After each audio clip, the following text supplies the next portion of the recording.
Bom dia, bom dia. Estamos iniciando mais uma live de estudo do Livro dos Espíritos. Sejam vocês todos bem-vindos. É domingo hoje, né? Domingo 23 de maio, período da manhã. Nós vamos seguindo com o nosso estudo do Livro dos Espíritos. Nós já analisamos alguns tópicos do capítulo 9. Eu volto a dizer, não tenho por objetivo ou por estudar todas as questões do Livro dos Espíritos. Nós não estudamos todas elas. Estudamos parte delas dentro de contextos de tópicos, de assuntos. Então nós trabalhamos na última live, a intervenção dos espíritos no mundo corporal, e aqui deixarei alguns tópicos não estudados, porque de certa forma já falamos sobre esses tópicos em outras lives, mesmo na live anterior. Então por isso eu não tenho por hábito ler as perguntas, todas elas. Nós vamos lendo as perguntas que formam uma linha de raciocínio, né? Então hoje nós temos um tópico para estudar, ocupação dos espíritos, ocupações e missões dos espíritos, que é o capítulo 10, ou que estão no capítulo 10, a partir da questão 558 do Livro dos Espíritos, a partir da questão 558 do Livro dos Espíritos. Nós não olharemos aqui os espíritos em combates, talismãs, poder oculto, essa parte nós não olharemos, né? Pelo menos agora. Pode ser que depois a gente volte a esses tópicos, a esses assuntos, né? Mas por hora não. Por hora vamos ficar aqui num comentário rápido de algumas questões do tópico pacto e do tópico do bênção e maldição, e depois nós vamos para a ocupação dos espíritos. Então, rapidamente, a questão 549, vamos dar uma volta aqui, voltar um pouco. A questão 549 vai falar do tópico pactos. É muito comum nós ouvirmos essas palavras, pactos espirituais, e aqui os espíritos vão trabalhar esse assunto em duas questões. Eu trabalharei uma das questões, a 549, para nós percebermos alguns aspectos nesse sentido. Então aqui coloca na questão 549 a seguinte pergunta: haverá algo de verdadeiro nos pactos com os maus espíritos? E os espíritos respondem: não. Não há pactos, mas naturezas más que se simpatizam com os espíritos. Deixa eu só ajustar um negocinho aqui. Pronto. Vejam, não há, segundo os espíritos, pactos, mas naturezas más que simpatizam com os maus espíritos. Por exemplo, queres atormentar a vida do teu próximo e não sabes como fazê-lo? Apelas então a espíritos inferiores que, como tu, só querem o mal e que, para te ajudarem, exigem que também os sirvas em seus maus propósitos. Isso não significa que teu vizinho não possa livrar-se deles por uma conjuração contrária e pela própria vontade.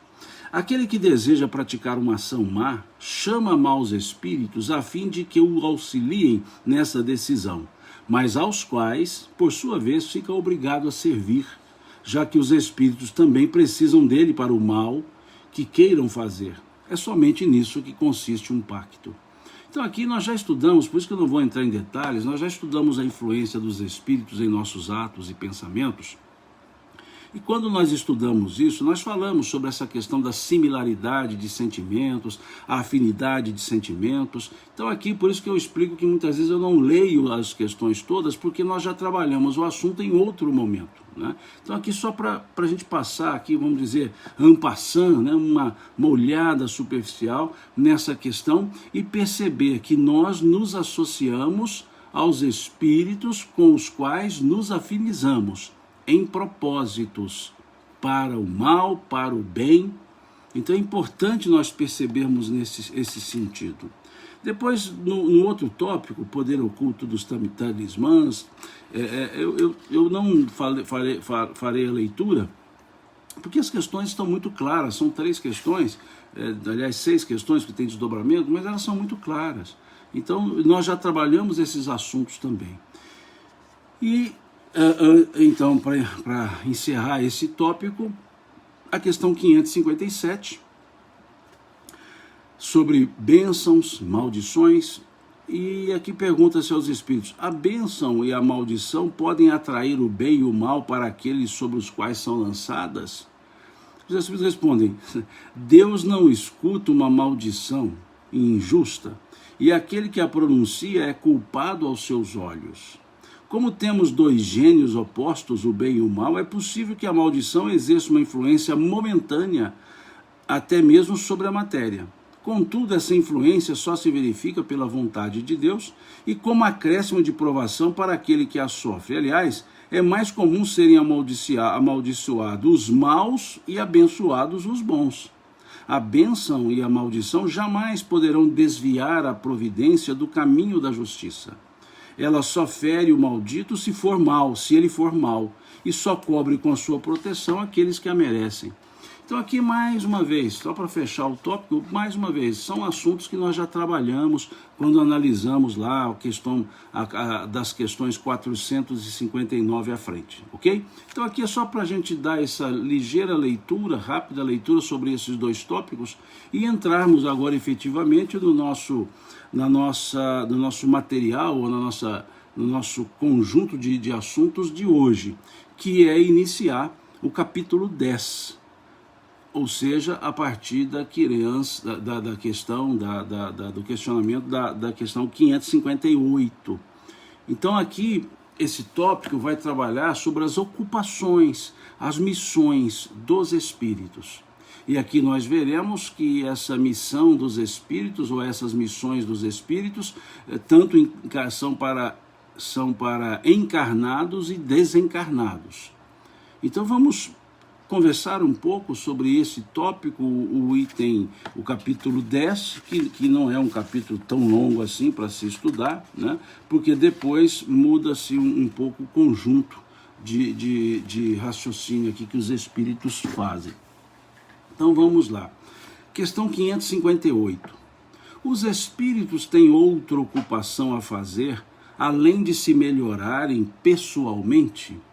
É uma pergunta muito interessante. Bom dia a todos. Bom dia a todas vocês. É uma pergunta muito interessante pelo seguinte: normalmente nós analisamos que aqui o espírito trabalha para a sua evolução, trabalha para o seu melhoramento, como todos nós trabalhamos, nós que estamos aqui. E Kardec faz a pergunta aqui, se eles fazem alguma outra coisa de caráter coletivo. Se os espíritos fazem outra coisa além de se melhorarem pessoalmente. Em outras palavras, os espíritos têm alguma ocupação que não seja essa de se melhorarem? Em outras palavras, nós temos outra ocupação que não seja a de nos melhorar?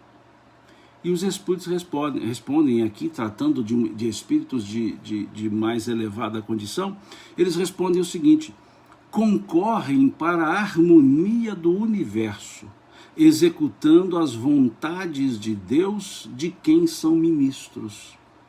A vida espiritual é uma ocupação contínua, mas que nada tem de penosa como na vida da terra, porque não existe a fadiga corporal, nem as angústias das necessidades.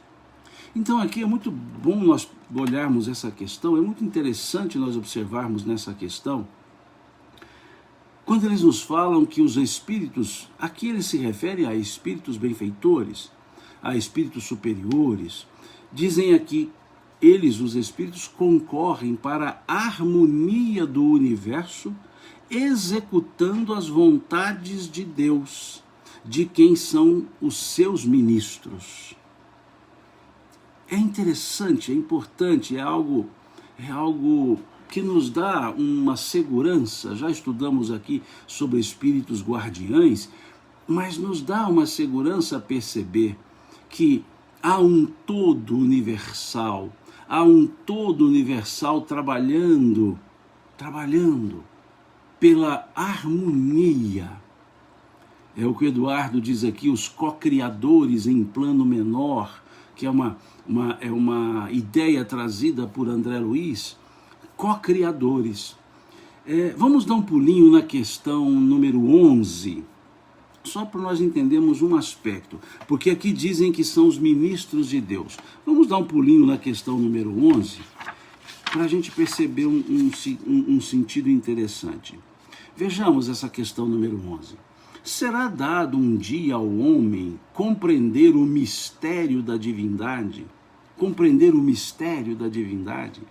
E os espíritos respondem: quando o seu espírito não mais estiver obscurecido pela matéria e pela sua perfeição se houver aproximado de Deus, então o verá e o compreenderá.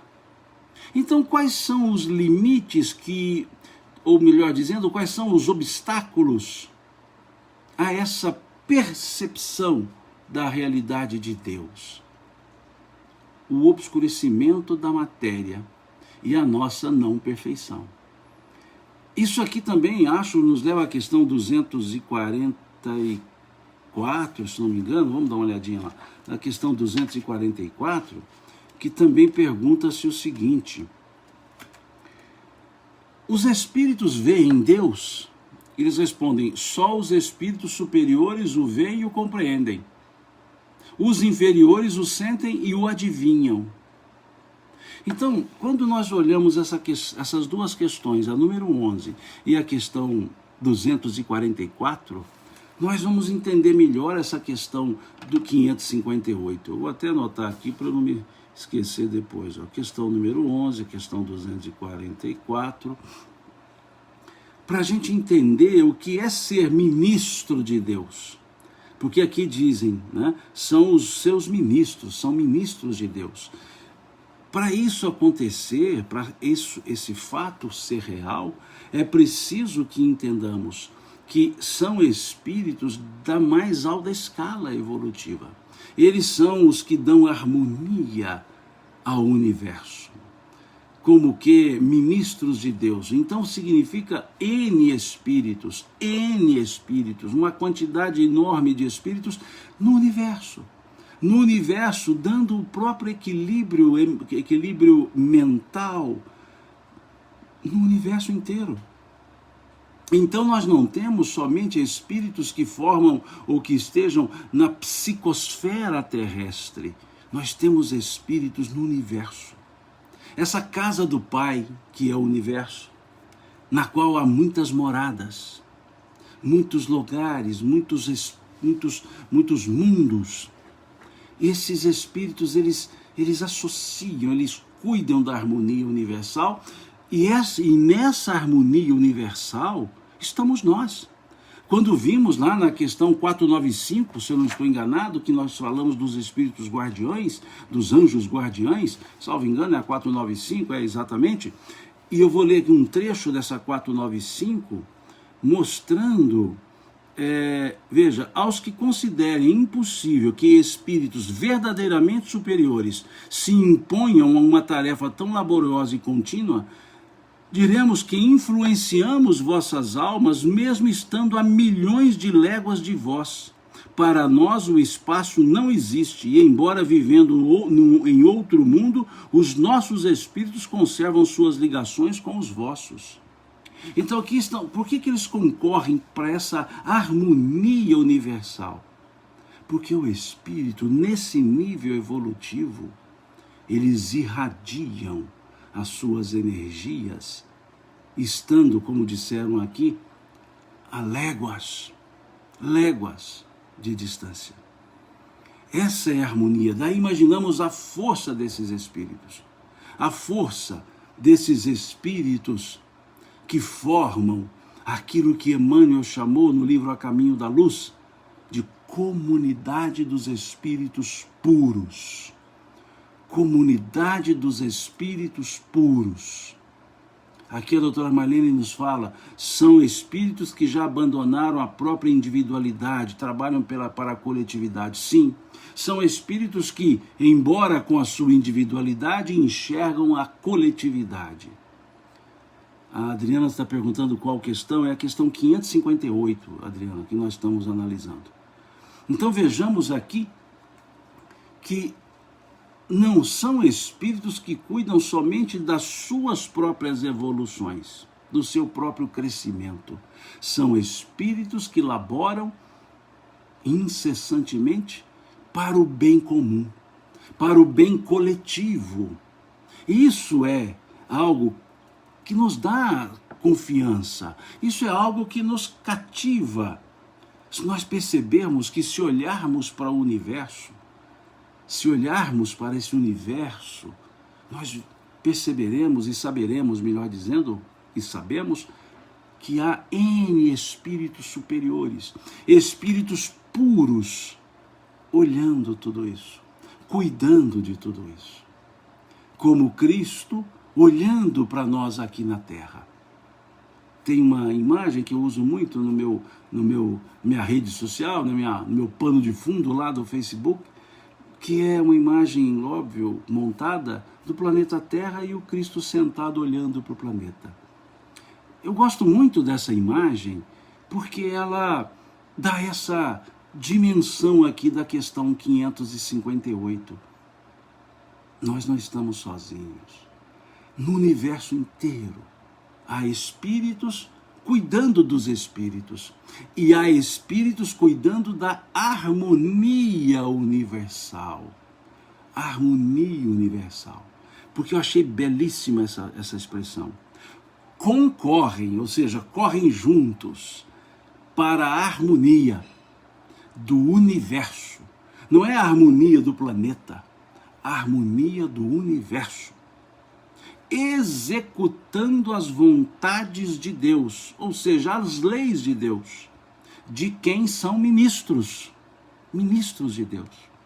Olhemos a envergadura, olhemos a grandiosidade que foi a encarnação de Jesus aqui na Terra. Paremos e pensemos nisso. Tiremos os aspectos místicos, tiremos os aspectos míticos, os aspectos devocionais, e só olhemos isso. Um espírito puro, um Cristo de Deus, um crístico, um espírito crístico, que cuida da harmonia universal, dignou-se a encarnar aqui na Terra. Observemos a magnitude desse acontecimento. Pensemos nisso. Pensemos, só imaginemos a magnitude, o tamanho desse acontecimento. Um ser crístico, um ser que, como ele disse, antes que o mundo fosse, eu sou, disse ele. Não fostes vós que me escolhestes, eu vos escolhi a vós, porque antes que o mundo fosse, eu sou. Não é eu já era, eu sou, é a frase. E ele se encarna, ocupa um corpo perecível, passa por todo o processo encarnatório para trazer harmonia, para inaugurar, abrir as portas para enxergarmos o caminho da regeneração. A vinda do Cristo aqui, esse ministro de Deus, representou a chave que abriu as portas, ou a grande porta, para divisarmos, para enxergarmos a possibilidade regeneradora. Jesus inaugura. Jesus é o marco, é o divisor de águas, é o divisor da história. O divisor da história. Antes dele e depois dele. Então vejam o que é ou o que foi esse acontecimento. É muito maior do que os aspectos devocionais. É muito mais. Não é mítico, é aquele ser que aqui se colocou, que saiu das esferas crísticas, da comunidade dos espíritos puros, e disse assim: vou dar um pulinho lá na terra, deixa eu ir lá, deixa eu ir pessoalmente, deixa eu cuidar dessa turma. E olha, olhemos, ele cuidou tão bem, que até hoje estamos tentando vivenciar a mensagem dele. Foi tão forte a sua chegada, foi tão forte a sua permanência, foram fortes as suas ações, foram profundos os seus ensinamentos. E olha que ele ficou aqui pouco mais do que 3 décadas encarnado. E já nos deixou elementos que estamos há 2000 anos tentando entender, tentando vivenciar. Ele nos deu exemplos e mais exemplos de renúncias. Ele nos deu exemplos e exemplos de amorosidade, de simplicidade. Jesus era simples. Jesus era simples. Ele não tinha nenhuma soberba, vaidade zero, orgulho inexistente. E ele veio numa simplicidade já familiar, numa simplicidade de relacionamento, escolhendo aquelas pessoas que o ajudariam nessa tarefa e depois levariam essa tarefa à frente. Porque ele veio aqui na Terra para auxiliar na harmonia universal. Não foi só para o planeta. A harmonia universal. E nós os humanos, nós os encarnados, com a nossa pequenez, ficamos criando coisas, inventando coisas que Jesus não disse, que Jesus não expressou. Nós queremos colocar na vida de Jesus o que nós queremos e não o que ele de fato viveu. E ele viveu com tanta simplicidade, mas com tanto cuidado com as pessoas, sendo uma carta viva de Deus. E nós queremos subir no salto do orgulho intelectual para tentar entender Jesus. Ele mesmo disse: graças te dou, ó Pai, que escondestes tais ensinos dos doutos e revelaste-os aos simples e humildes. Não é que Deus escondeu, vou esconder dos doutos. É porque os doutos, pelo orgulho da vã filosofia, do vão conhecimento, escondem o ensino simples, o ensino puro e sereno que Jesus nos trouxe. Jesus não disputava lugares, não disputava posições. Jesus não desmerecia as pessoas para se levantar e exaltar. Então é esse o processo que Jesus nos ensinou. Isso é que se chama harmonia universal. Ele trouxe como um espírito puro, um espírito crístico, trouxe-nos essa serenidade e simplicidade da vida e do viver. Mas nós complicamos demais. Nós digladiamos em nome daquele que trouxe a paz. Nós queremos impor as ideias em nome daquele que simplesmente as apresentou e disse: aquele que quiser vir após mim, renuncie-se a si mesmo, pegue a sua cruz a cada dia e me siga. Quantas pessoas querem colocar a ideia de Jesus dentro de uma caixinha? E ainda ficam com a chave, querendo dizer, só eu posso interpretar. Eu fico imaginando se Jesus ouvisse isso fisicamente falando. Veja, ele deveria olhar e dizer assim, quanta ingenuidade, quanta bobeira, mas quanta ingenuidade. Ele diria assim, não foi isso que eu trouxe. Nós queremos rebuscar as coisas. Olha, desculpe-me, mas quanto maior o conhecimento, maior é a simplicidade. É verdade. Quanto mais a pessoa sabe, mais simples ela é. Quanto mais a pessoa sabe, mais ela quer simplificar para os outros entenderem. Imaginemos se Jesus trouxesse o ensino e falasse no nível crístico dele. Quem entenderia? Quem entenderia?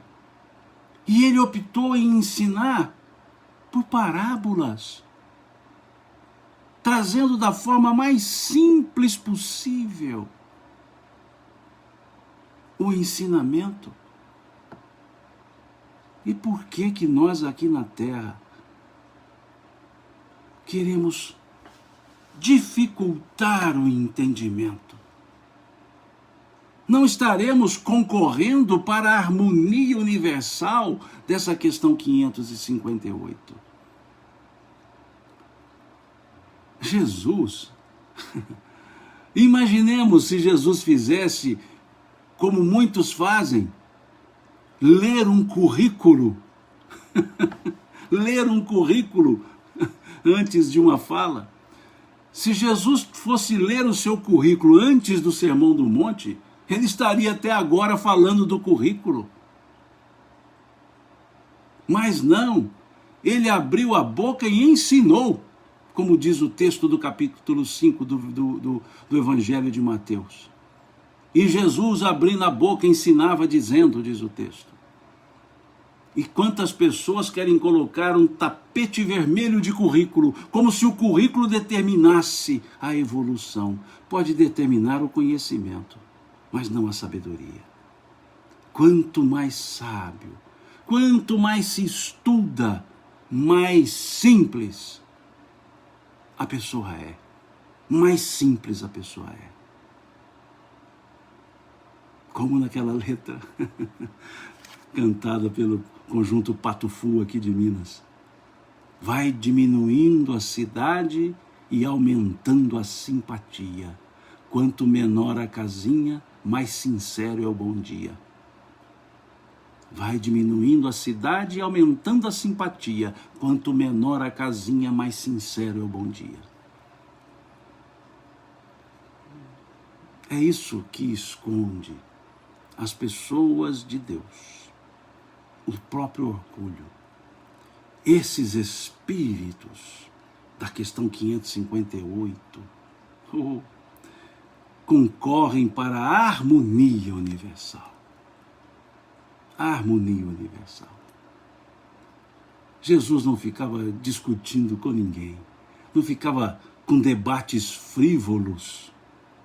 Ele até se calava quando via que não havia por que continuar conversando. É isso. Questão 558. Questão 558. E por que eu falo tanto de Jesus? Porque ele é o Espírito Crístico que nós conhecemos. Ele é aquele que se dignou a estar na Terra para contribuir com a harmonia universal. Ele é que fez isso aqui conosco. Então, por isso, trago o nome dele aqui. Simão, mas a questão não fala de Jesus. Fala, porque fala dos espíritos puros que concorrem para a harmonia universal. E aquele que concorreu diretamente aqui para nós, para essa harmonia universal, foi o Cristo. Foi o Cristo.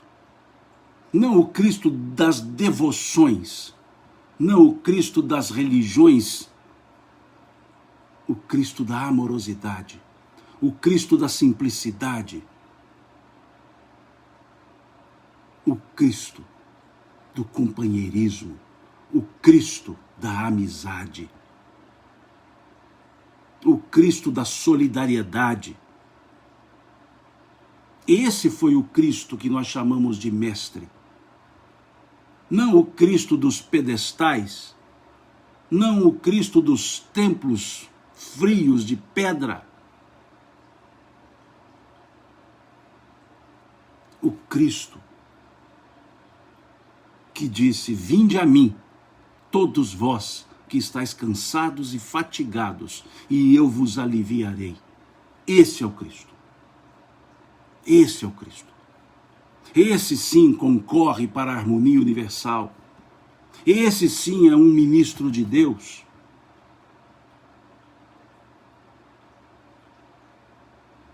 Ministros de Deus, trazendo para nós as leis universais. O Fábio aqui pergunta: Simão, o evangelho que Jesus trouxe é o evangelho que vigora em todos os planetas do universo? Sim, sim.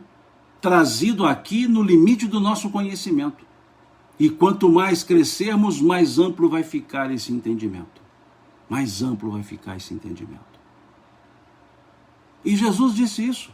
Jesus disse isso. Capítulo 16 do Evangelho de Mateus. Capítulo 16 do Evangelho de Mateus. Quando ele diz: chegará o dia em que pedireis ao meu Pai, e eu não mais vos digo que rogarei ao Pai por nós, pois o Pai é o mesmo e nos ama a todos. Vejam, Jesus dizendo: chegará o dia em que pedireis ao meu Pai em meu nome, e não mais vos digo que rogarei ao Pai por vós, pois o Pai é o mesmo e nos ama a todos. Como que dizendo que aqui estava ensinando, mas chegará dia que nós entenderemos melhor essa realidade de Deus. Essa realidade de Deus. Conforme está na questão número 11 do Livro dos Espíritos, conforme está na questão 244 do Livro dos Espíritos, e está no capítulo 16 do Evangelho de João. Do Evangelho de João. Jesus ali, os capítulos 14, 15 e 16 do Evangelho de João, eu disse isso aqui já algumas vezes, eles precisam ser lidos, meditados, sentidos. São os mais belos capítulos dos ensinos de Jesus. 14, 15 e 16 de João, e encerra com uma belíssima prece no capítulo 17. Então eu sempre sugiro, leiam capítulos 14, 15, 16 e o 17 do Evangelho de João. E quando lerem o 17, leiam-no como uma prece, porque ele é uma prece. Me dá uma licencinha, deixa eu pegar aqui.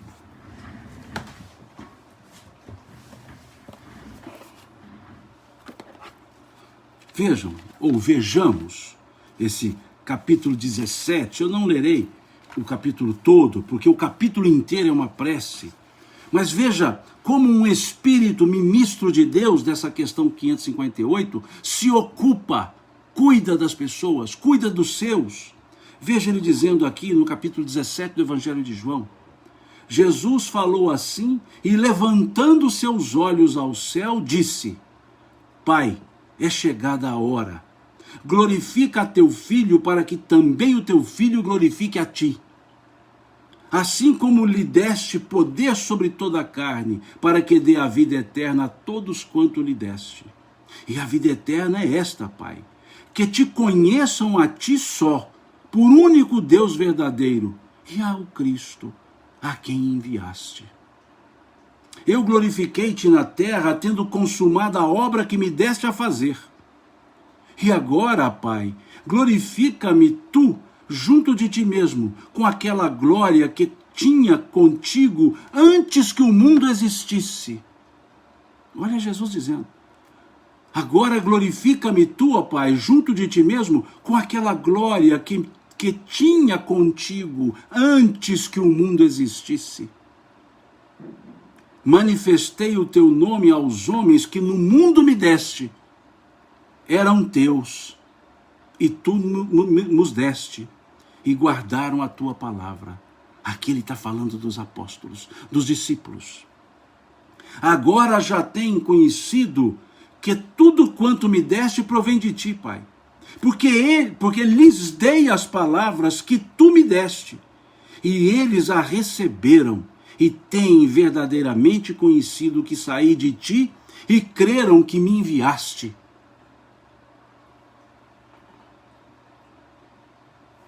Eu rogo por eles.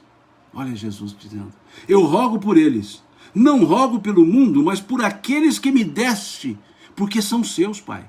São teus, Pai. E todas as minhas coisas são tuas, e as tuas coisas são minhas, e nisso eu sou glorificado. E eu já não estou mais no mundo. Olha esse versículo. Eu já não estou mais no mundo, mas eles estão no mundo, Pai. Eles, os discípulos, eles estão no mundo. E eu vou para ti, Pai. Guarda em teu nome aqueles que me deste, para que sejam um, assim como nós, Pai.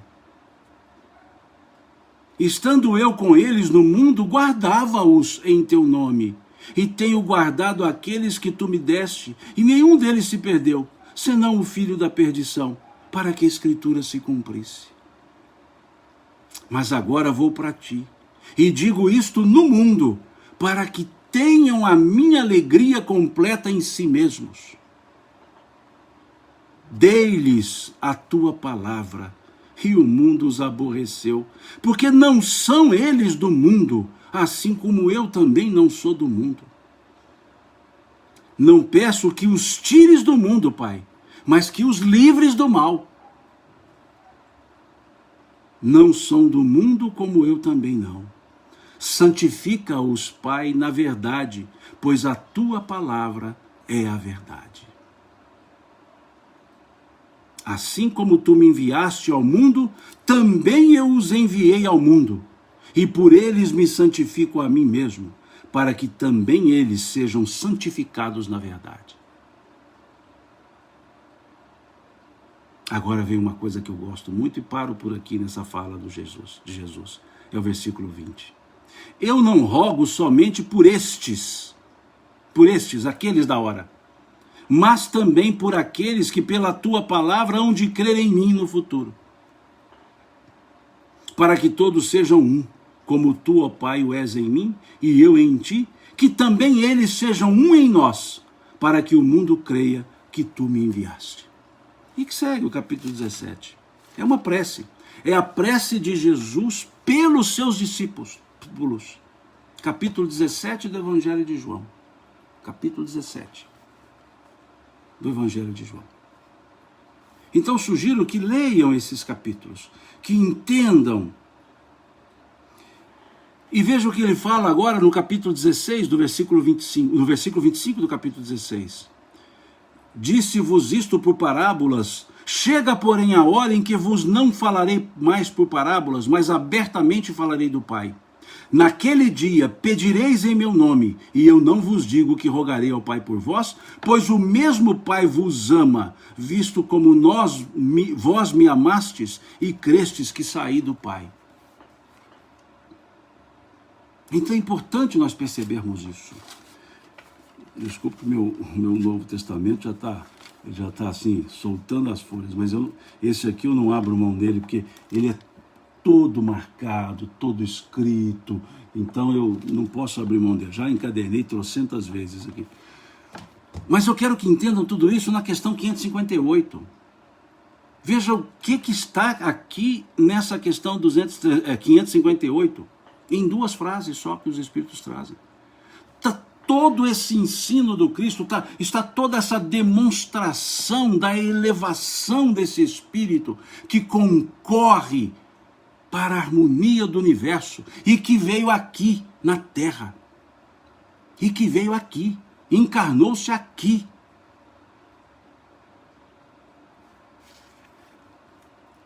Essa é a questão 558.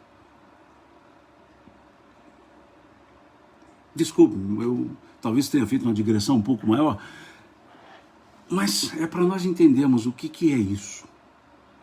O que é essa harmonia universal? As pessoas sempre me perguntam qual tradução eu uso do Livro dos Espíritos e dos Evangelhos. A que eu uso hoje é essa tradução do Evandro Noleto, da Federação Espírita Brasileira. Gosto da forma da tradução, gosto da linguagem da tradução e gosto do formato do livro, que é grande e tem espaço para escrever. Então eu uso essa tradução, e porque ela é uma tradução de estudos, eu diria. Ela reúne edições do Livro dos Espíritos que não foram trabalhadas. Então ele trabalha com isso, por isso eu uso essa. A tradução dos Evangelhos que eu gosto de usar, esse Novo Testamento, na verdade, ele faz parte do conjunto da Bíblia. Só um segundinho, veja, essa aqui é a Bíblia. O que acontece? A que eu sigo, a que eu gosto de usar. É que eu fui lá e pedi para separar. Eu fui lá no lugar que encaderna livros e falei assim, olha, pega esse novo, faz favor para mim, separe o novo do velho, porque isso faz tempo, à época não existia Google para ficar pesquisando, então era mais fácil, eu abri o Velho Testamento e abri o Novo Testamento e ia fazendo quando Jesus citava o Velho Testamento ficava fácil, porque estavam separados aqui para eu olhar. Então isso já faz tempo, na época não existia Google. Então era a forma que eu tinha para facilitar, para não ficar folheando para lá e para cá, voltando. Então eu deixava o Novo Testamento aberto, o Velho Testamento aberto e ali analisava. Essa edição que eu uso, essa que eu gosto de usar, é a edição de 1975. 1975. É uma edição mais antiga, que eu gosto de usá-la. Então essa é a edição, a tradução que eu mais uso. Eu tenho em livros 52 edições diferentes. Livros, né? Não estou falando em Google, eu tenho 52 Bíblias diferentes, de traduções diversas. E eu optei por essa. Há anos eu já opto por essa. E eu uso uma outra que pouca gente usaria, mas eu uso uma outra, também de João Ferreira de Almeida, que é a tradução da edição de 1952. 1952, ainda no vernáculo antigo, ainda com farmácia com PH, ainda dessa época. Mas por que eu uso essas duas traduções? Por que eu uso a de 75 e uso essa de 1952? A de 75 porque está na gramática, por assim dizer, atual. Gramática. E a de 52 porque era a gramática antiga. E ali eu gosto de observar se houve acomodações linguísticas.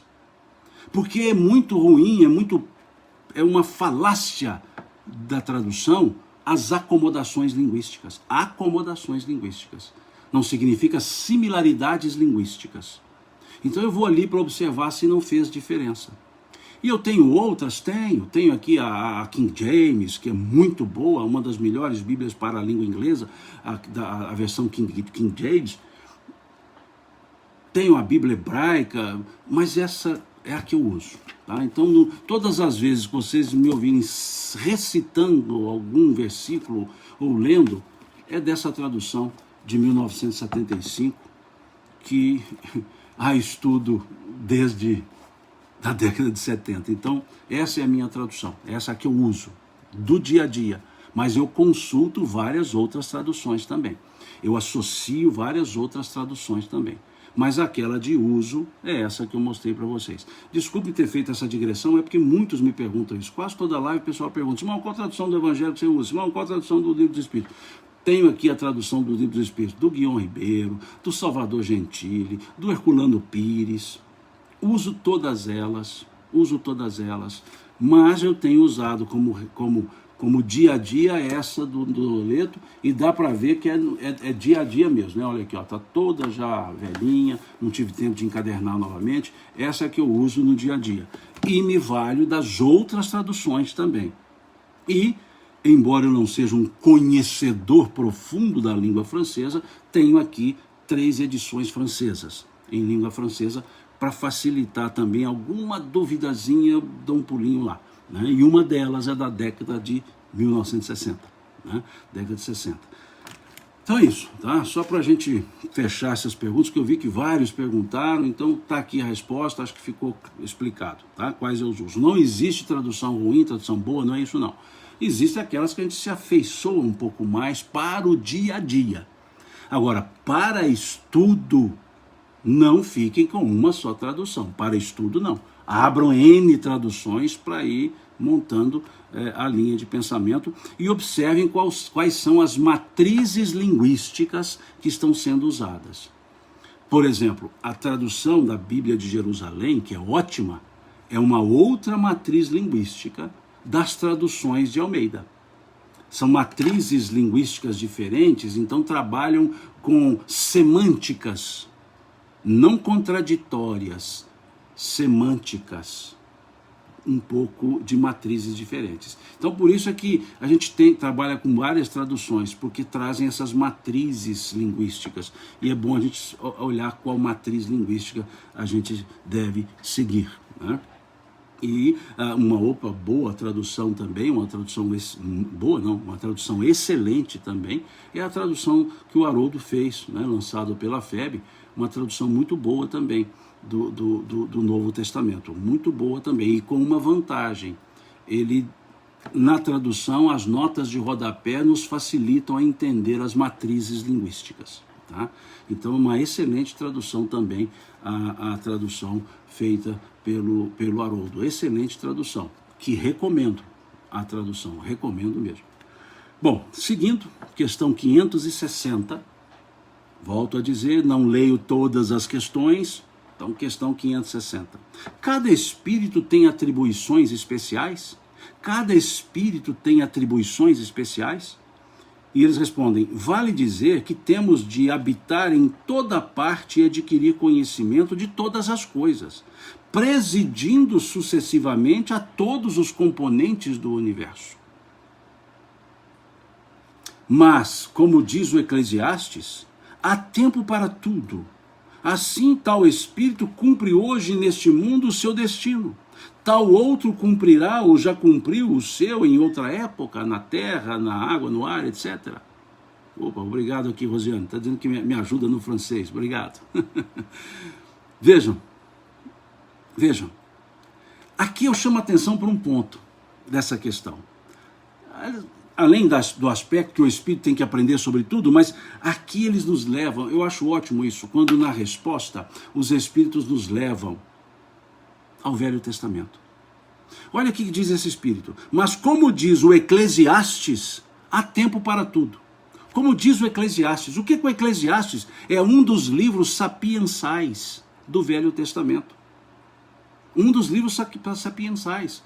Como o livro Cântico, dos Cânticos, como Eclesiastes, o Provérbios, Cantares, né? Cantares de Salomão, são chamados livros sapiensais do Velho Testamento. E aqui os Espíritos, e nós já vimos isso várias vezes em várias outras questões, os Espíritos aludem ao Velho Testamento, para nos dizer que ali existe conhecimentos que precisam ser decifrados muitas vezes, mas lá existem conhecimentos. E quantos dizem assim, Velho Testamento não interessa? Interessa sim, Velho Testamento interessa muito. O Velho Testamento interessa muito, tanto interessa que os Espíritos citam-no várias vezes. Como diz o Eclesiastes, tudo tem o seu tempo. Aqui estão se referindo ao capítulo 3 do livro de Eclesiastes. Ao capítulo 3. Todas as coisas têm o seu tempo e para cada ocupação chega a sua hora. Ou em outras traduções, todas as coisas têm o seu tempo e há tempo para tudo debaixo dos céus. Há tempo de ir, há tempo de vir, há tempo de chorar, há tempo de sorrir. E eles vêm, e o Eclesiastes vem desenvolvendo essa lógica do tempo. Tudo tem um momento certo para começar, para continuar e para terminar. Tudo tem um momento certo. Do alvorecer ao ocaso, tudo tem o tempo certo. Tudo tem o tempo certo. É o que eles estão dizendo. E dizendo que os espíritos têm as ocupações gerais, os puros. Eles têm que conhecer, sobretudo, os puros. E segue. Vou saltar algumas questões, como sempre faço. Vamos para a questão 562. Já não tendo que adquirir, os espíritos de ordem mais elevada se acham em repouso absoluto, ou ainda têm ocupações. Em outras palavras, um espírito que já atingiu um alto grau evolutivo, ele fica descansando. E aí os espíritos respondem, ou tem ocupações. Ele então diz, que querias que fizessem durante a eternidade? O que querias que fizessem durante a eternidade? A ociosidade eterna seria um eterno suplício. Olha que interessante. O que eles estão dizendo aqui, que os espíritos superiores, eles continuam o seu trabalho, são níveis mais profundos de ocupações, eles não se aposentam, eles não se aposentam. Vejam, que querias que fizessem durante a eternidade? A ociosidade eterna seria um eterno suplício. Isso nos leva a uma frase de Jesus que está lá no capítulo 5, salvo engano, no versículo 17 do Evangelho de João. Jesus dizendo, meu Pai trabalha até hoje e eu trabalho também. Vejam, olha a frase de Jesus, salvo engano é o versículo 17 do capítulo 5 do Evangelho de João. Meu Pai trabalha até hoje e eu trabalho também. Mostrando que não há essa ociosidade.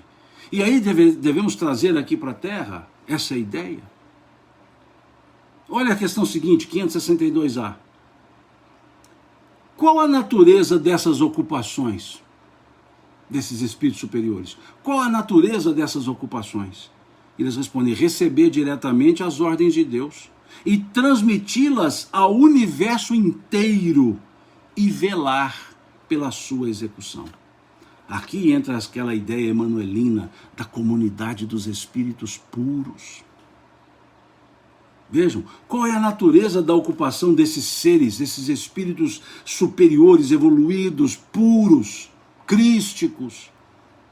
Receber diretamente, observemos a forma adverbial, receber diretamente de Deus, as ordens de Deus, transmiti-las ao universo e velar por sua execução. Aí nós entendemos a frase que Jesus sempre dizia, não faço a minha vontade, mas a vontade daquele que me enviou. Não faço a minha vontade, mas a vontade daquele que me enviou. Vejam, velar por sua execução. Então esses seres espirituais, esses espíritos crísticos, eles recebem diretamente de Deus as ordens. Vejamos no que nós lemos aqui do capítulo 17 do Evangelho de João, quando Jesus disse que veio e aqui cumpriu a vontade do Pai, cumpriu a vontade do Pai, dizendo, dá-me a glória que eu tinha quando antes do mundo existir. Então eles cumprem diretamente, ele falava diretamente com o Pai, faço a tua vontade, Pai. E nos ensinou a dizer isso lá no Pai Nosso. Que seja feita a vossa vontade. Só que Jesus conversava direto com o Pai. Conversava direto com o Pai, porque era esse espírito evoluidíssimo. Então observemos esse versículo 17 do Evangelho de João, E nós veremos isso. Meu pai trabalha até hoje, eu trabalho também. Até na obra, no ato da criação dos Espíritos, questão 80 do Livro dos Espíritos, quando diz que Deus jamais cessou de criar espíritos. Deus jamais cessou de criar espíritos, ou seja, não tem. E a gente fica querendo um descanso, né? Tirar férias constantes.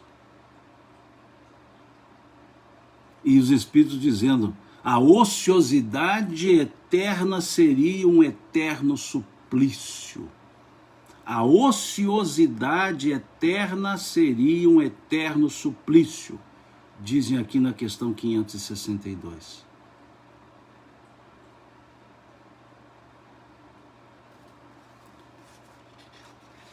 Então vejamos o que é ser ministro de Deus, vejamos o que é concorrer para a harmonia universal. Professor José Eduardo, muito bom o senhor aqui, ele está dizendo aqui, se Jesus ficasse tocando harpa e chupando uvas, que seria de nós?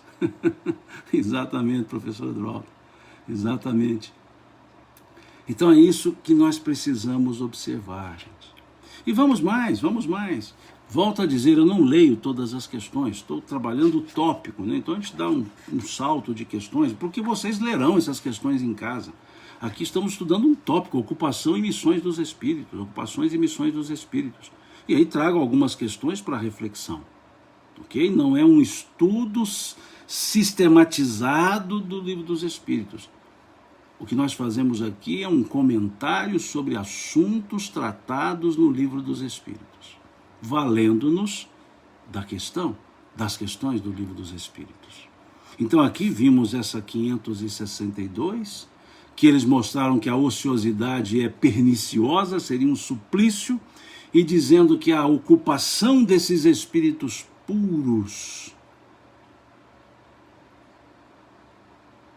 vejam, a ocupação desses espíritos puros é receber diretamente as ordens de Deus, transmiti-las ao universo e velar, ou seja, cuidar, observar para a sua execução. Depois a questão 567. Aqui estão falando missões dos espíritos, questão 567.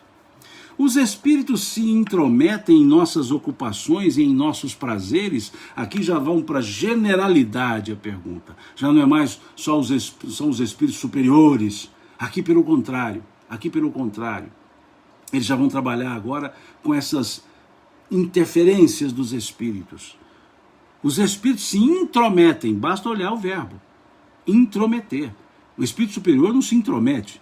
Então a própria pergunta já denota qual característica, ou qual categoria de espírito, a qual categoria de espírito Kardec se refere.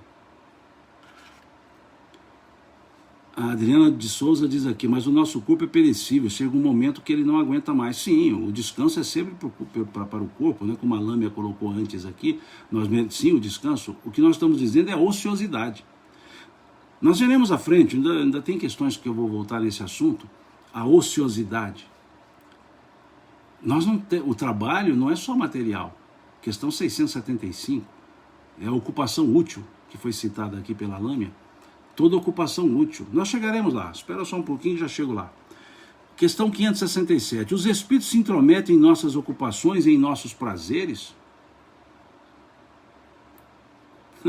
A Tatiane dizendo aqui, por isso estou ouvindo tudo, mas com a vassoura na mão.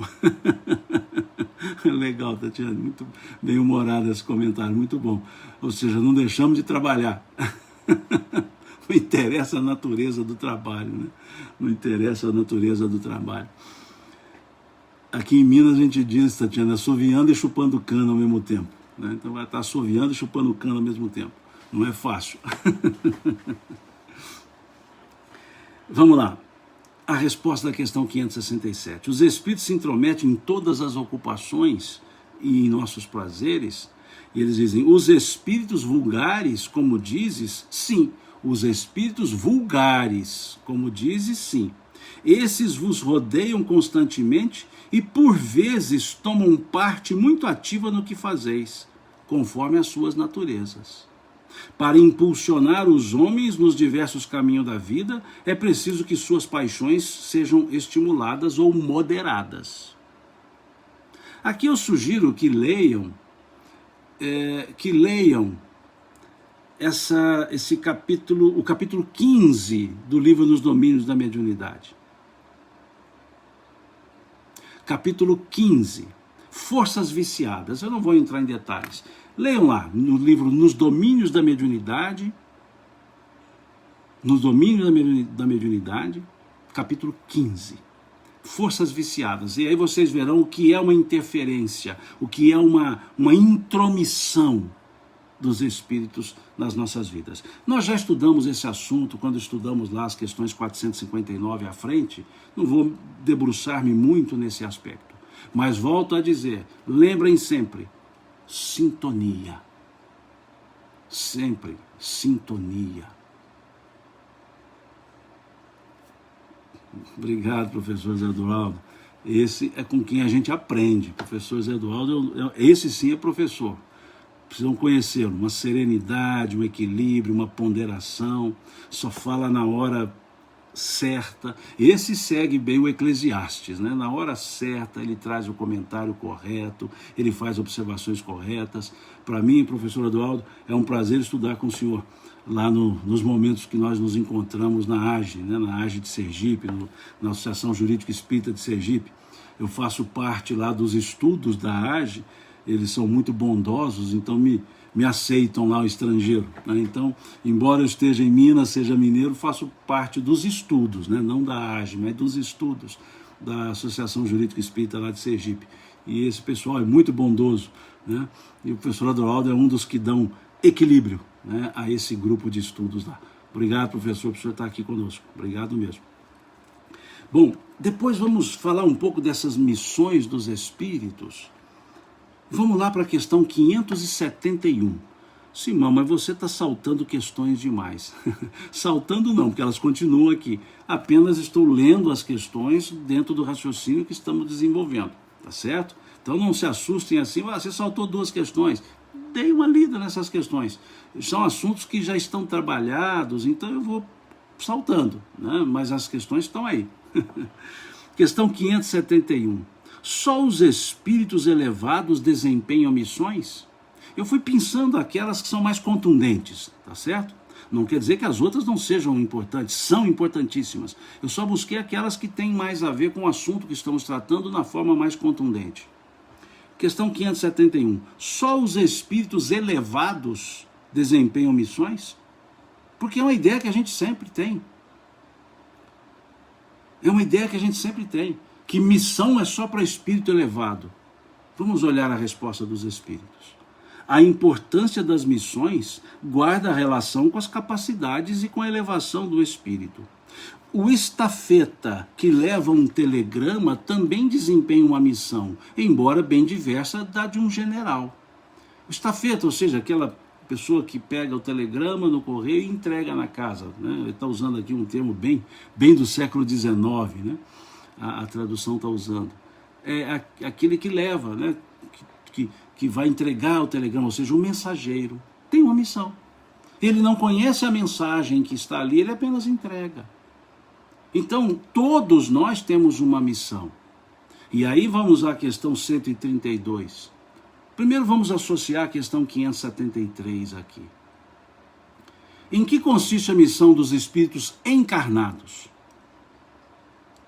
Em que consiste a missão dos espíritos encarnados? E eles respondem: em instruir os homens, em ajudá-los a progredir, em melhorar suas instituições por meios diretos e materiais. Por meios diretos e materiais. Vejam, em que consiste a missão dos espíritos encarnados? Em instruir os homens, em ajudá-los a progredir, em melhorar suas instituições por meio diretos e materiais. Mas as missões são mais ou menos gerais e importantes. Aquele que cultiva a terra desempenha uma missão do mesmo modo que aquele que governa e que instrui. Tudo se encadeia na natureza. O espírito se depura pela encarnação e concorrendo ao mesmo tempo para a execução dos desígnios da providência. Cada um tem sua missão nesse mundo, porque todos podem ser úteis em alguma coisa. Aqui é a questão, é a frase mais forte dessa resposta. Eles igualizam as pessoas dizendo que todos têm missões. Ele diz aqui, aquele que cultiva a terra tem uma missão tão importante quanto aquele que governa ou aquele que instrui. Mas aqui no final eles dizem, cada um tem a sua missão neste mundo, porque todos podem ser úteis em alguma coisa. Todos podem ser úteis em alguma coisa. Por isso eu disse antes, que o importante é sermos úteis. O corpo pode estar já alquebrado, cansado, mas pode ser útil. Um olhar bem dado, aquele olhar de serenidade, um sorriso, uma conversa, uma atenção, tudo pode ser útil. O Evaldo aqui diz, né, missão é igual a uma tarefa. Sim, é uma tarefa, é um trabalho a ser feito. No sentido constante da questão 675, constante lá na questão 675, quando dizem que toda ocupação útil é um trabalho. Então, quando os espíritos dizem que devemos trabalhar, em outras palavras, baseados na questão 675, o trabalhar lá não é o exercício profissional necessariamente. O trabalhar lá é desenvolver uma ocupação útil. Podemos ser úteis no nosso desempenho profissional? Sim. Quando servimos além do valor amoedado. Quando queremos, sim, atender bem a pessoa que demanda pelos nossos trabalhos.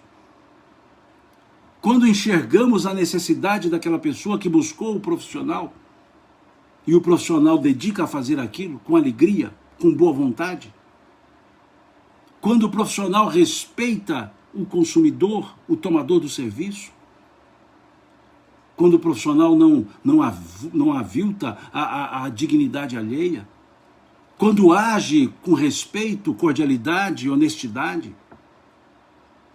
Aí sim o trabalho profissional está se transformando numa ocupação útil, no sentido que os espíritos dão à palavra trabalho. Quando a pessoa entende que não interessa que profissão ela exerce, interessa que ela pode ser útil em qualquer profissão que ela exerça.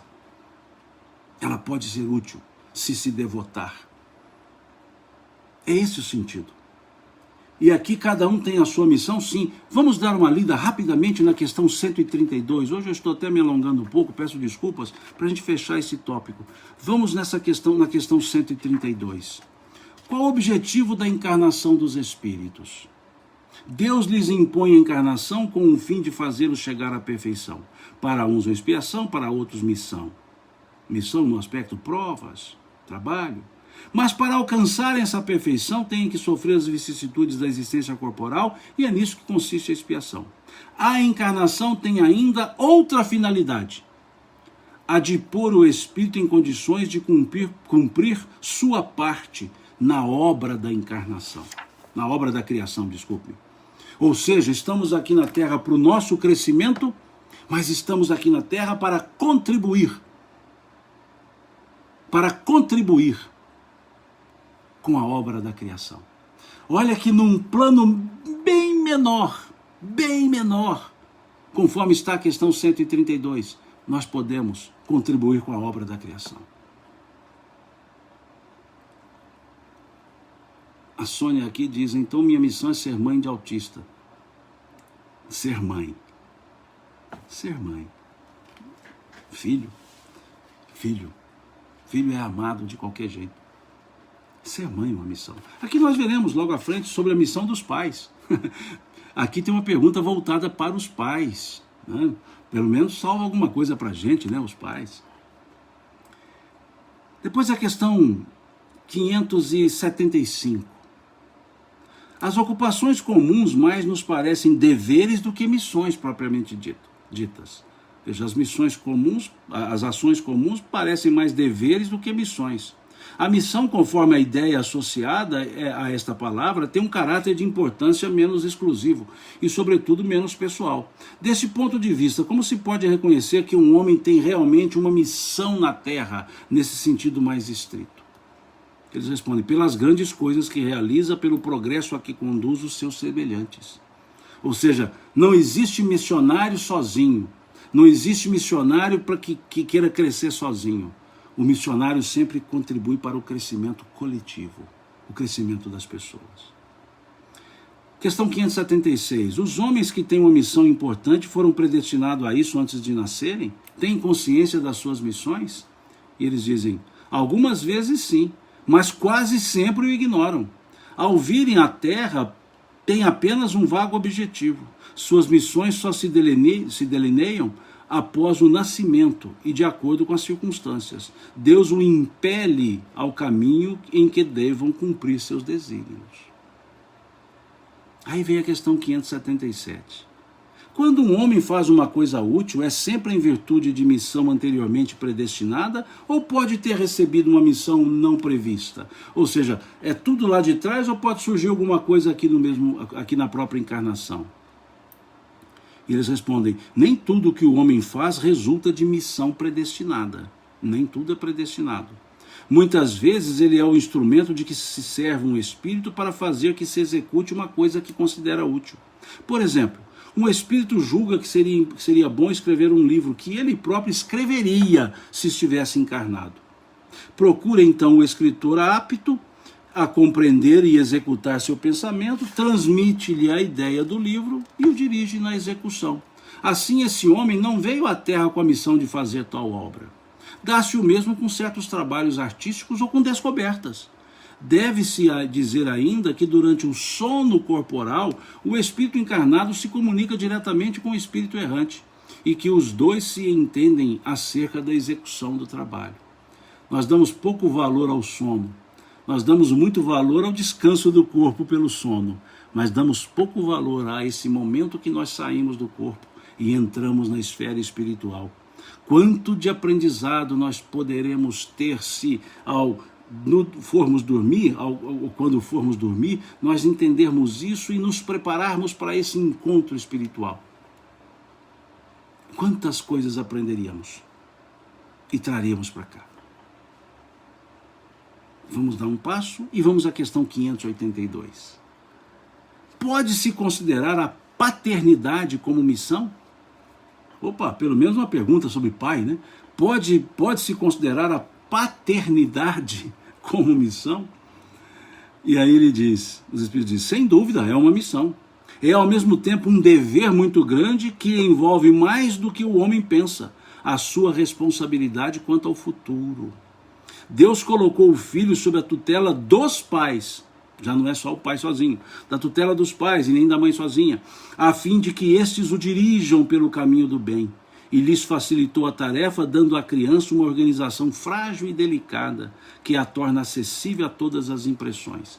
Aqui eu sugiro que vocês leiam, eu vou anotar aqui, a questão 383 e a questão 385 do Livro dos Espíritos. Não vou entrar em detalhes. Leiam lá. Para entender essa frase aqui: Deus colocou o filho sob a tutela dos pais, a fim de que esses dirijam pelo caminho do bem, e lhes facilitou a tarefa, dando à criança uma organização frágil e delicada que a torna acessível a todas as impressões. Essa frase aqui, vocês encontrarão a ressonância perfeita na questão 383 e na questão 385. Mas há quem se ocupe mais em endireitar as árvores do seu jardim, em fazer que deem bons e abundantes frutos, do que em endireitar o caráter do seu filho. Se este vier a sucumbir por culpa dos pais, sofrerão os genitores as consequências dessa queda, recaindo sobre eles os sofrimentos do filho na vida futura, por não terem feito tudo quanto deles dependia para que o filho avançasse na estrada do bem.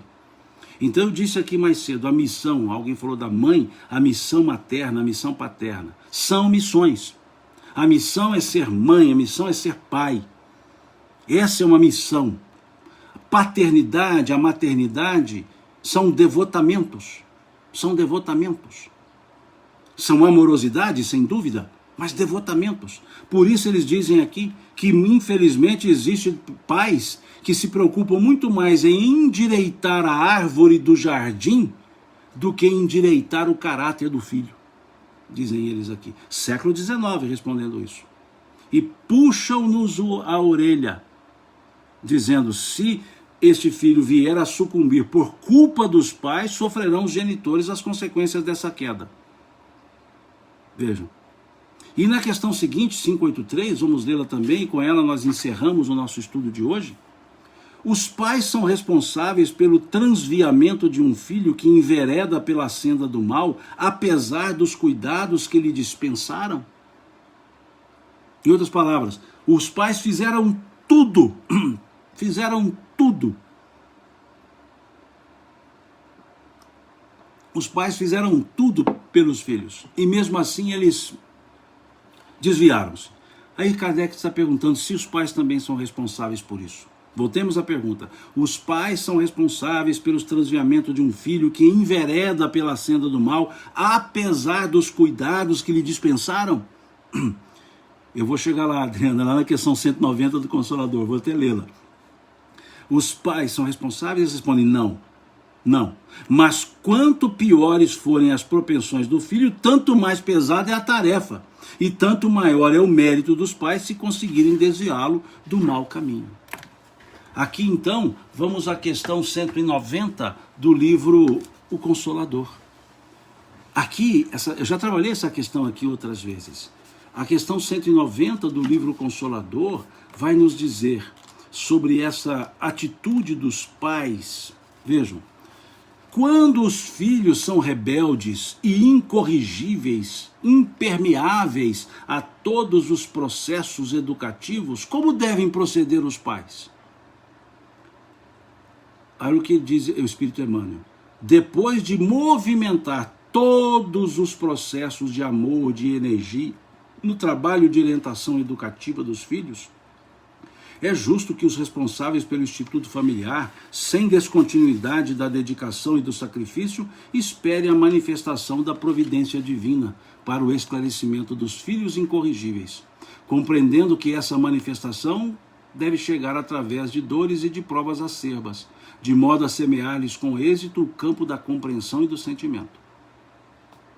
Como poderão, a 191, como poderão os pais despertar no íntimo do filho rebelde as noções sagradas do dever e das obrigações para com Deus? Eles respondem: depois de esgotar todos os recursos a bem dos filhos e depois da prática sincera de todos os processos amorosos e energéticos pela sua formação espiritual, sem êxito algum, é preciso que os pais estimem nesses filhos adultos que não lhes aprenderam a palavra e a exemplificação, os irmãos indiferentes ou endurecidos de sua alma, comparsas do passado delituoso que é necessário entregar a Deus, de modo que sejam naturalmente trabalhados pelos processos tristes e violentos da educação do mundo. A dor tem possibilidades desconhecidas para penetrar os espíritos onde a linfa do amor não conseguiu brotar, não obstante o serviço inestimável do afeto paternal humano. Eis a razão pela qual, em certas circunstâncias da vida, faz-se mister que os pais estejam revestidos de suprema resignação, reconhecendo no sofrimento que persegue os filhos a manifestação de uma bondade superior, cujo buril oculto, constituído por sofrimentos, remodela e aperfeiçoa com vistas ao futuro espiritual. Adriana diz: e cuidar dos pais na velhice é missão ou dever? É missão e dever. Missão e dever, não há dúvida. Isso é a piedade filial trabalhada pelos Espíritos lá no Evangelho segundo o Espiritismo. Nós não temos obrigações, nós temos deveres, que são diferentes das obrigações. São deveres naturais. Eu até diria que esse cuidar dos pais na velhice é um direito-dever nosso, ou seja, nós temos esse direito de cuidar, ou seja, uma missão, e temos o dever de assim fazer, com o mesmo devotamento que eles cuidaram de nós. Esse é o ponto, viu? Esse é o ponto. Cuidar dos pais na velhice com o mesmo devotamento que os pais cuidaram de nós. Aí está. um trabalho belíssimo, uma missão grandiosa, a piedade filial, o honrar pai e mãe. Esse mandamento lá do capítulo 20 do Êxodo, o quarto mandamento, diz lá: honrarás teu pai e tua mãe, para que tenhas longos dias na terra que o Senhor teu Deus te dará. Na terra que o Senhor teu Deus te dará. Honrar pai e mãe. É muito forte isso. É muito forte. E Kardec trabalha esse assunto lá no Evangelho segundo o Espiritismo, justamente no capítulo que tem por título honrar pai e mãe. Honrar pai e mãe. Pensemos nisso. Pensemos no devotamento dos pais para com o filho, os filhos. Mas pensemos também dos pais, dos pais para com seus filhos. E também pensemos no devotamento nosso de filhos para com nossos pais. Pensemos nisso. E aqui encerramos o nosso tópico de hoje. No próximo domingo começaremos o capítulo 11, os três reinos, os minerais e as plantas, os animais e os homens. Vamos falar um pouco sobre essa questão. Aqui, depois no domingo, vamos explicar mais detalhe. É uma questão muito interessante, principalmente agora que precisamos tanto de olhar mais para a sustentabilidade socioambiental.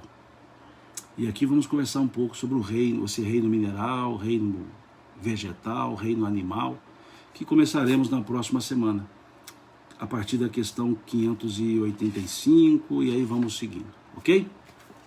Bom, por hoje, encerramos aqui essa nossa live. Fica um convite, se quiserem participar daqui a pouco, às 11 horas, de uma live no Fraternidade Sem Fronteiras, a pedido do Fraternidade Sem Fronteiras, lá no canal do YouTube, lá do Fraternidade Sem Fronteiras, acho que é no canal do YouTube. Eu postei na minha sala, nas minhas páginas aí, eu não sei, acho que é no canal do YouTube do Fraternidade Sem Fronteiras. Vamos conversar um pouquinho lá sobre o amor como cura. Então fica o convite, se alguém quiser espiar um pouquinho mais, daqui a pouco às 11 horas, essa outra live com o pessoal do Fraternidade Sem Fronteiras. E mais cedo alguém perguntou: Simão, você está usando a camiseta do Fraternidade Sem Fronteiras? Sim, é a camiseta do Fraternidade Sem Fronteiras, ok? Que é um trabalho muito interessante, muito bom, muito importante, de grande utilidade, que o pessoal tem feito, né, com esse ideário de amor e respeito humanos, ok? Então fica aí o convite, se quiserem, daqui a pouco, e domingo que vem, se Deus quiser, a gente retorna com o nosso estudo, com a live de estudo do Livro dos Espíritos. Que todos vocês tenham um ótimo domingo, uma excelente semana, que tenham uma semana abençoada junto às famílias, que nossas famílias sejam abençoadas, nossas casas, o nosso trabalho, nós todos abençoados nessa semana que se inicia hoje, que Deus se faça constante e que lembremos que tem muitos bons espíritos cuidando da harmonia universal. Que não sejamos nós os pontos dissonantes dessa harmonia, ok? Muito obrigado a todos, de coração. Deus lhes pague por esse carinho, Deus lhes pague pela paciência e a presença aqui nessa live de hoje, tá certo? Até mais, se Deus quiser.